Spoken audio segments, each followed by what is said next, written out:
வாழ்க்கையில் வருவது இரண்டு, வருவதும் போவதும், இன்பமும் துன்பமும். வந்தால் போகாதது புகழும் பழியும், போனால் வராதது மானமும் உயிரும். தானாக வருவது இளமையும் முதுமையும், நம்முடன் வருவது பாவமும் புண்ணியமும். அடக்க முடியாதது ஆசையும் துக்கமும், தவிர்க்க முடியாதது பசியும் பந்தமும்.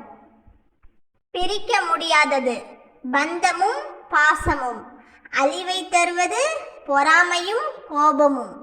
எல்லோருக்கும் பொதுவானது பிறப்பும் இறப்பும்.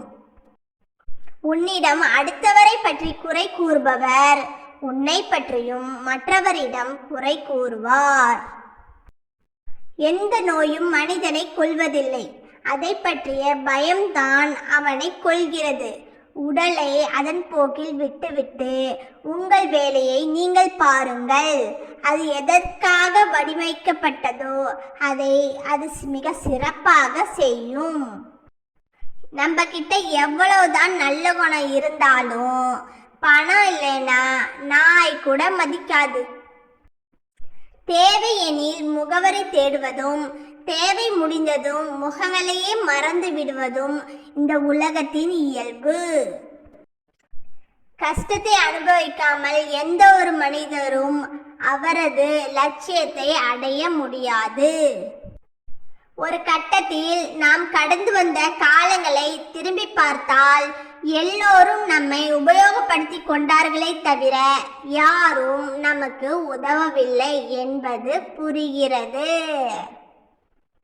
எந்த அளவுக்கு சம்பாதித்து வைக்கிறோம் என்பது பெருமை அல்ல, இன்பத்திலும் துன்பத்திலும் நம்மோடு இருக்க எத்தனை பேரை சம்பாதிச்சு வச்சிருக்கிறோம், அதுவே நம் வாழ்வின் சிறப்பு. நமக்கு கிடைத்த வாழ்க்கை கூட கிடைக்காத பலரையும் பார்க்கும்போது கடவுளுக்கு நன்றி மட்டுமே சொல்ல தோன்றுகிறது. வென்றவனுக்கும் தோற்றவனுக்கும் வரலாறு உண்டு.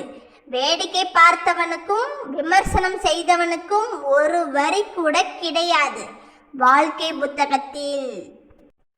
படித்தால் மட்டும் புத்திசாலி இல்லை, அடுத்தவர் மனதை படிக்க தெரிந்தவன் தான் புத்திசாலி. கவலைகள் எங்கிருந்து வந்தால் என்ன, புன்னகை நம்மிடம் தானே இருக்கிறது. இது தேவை என ஆரம்பித்து தேவையா இது என முடிந்து விடுகின்றன நமது ஆசைகள் அனைத்தும். ஓகே, இந்த வீடியோ பிடிச்சிருந்தா லைக் பண்ணுங்க, சப்ஸ்கிரைப் பண்ணிக்கோ.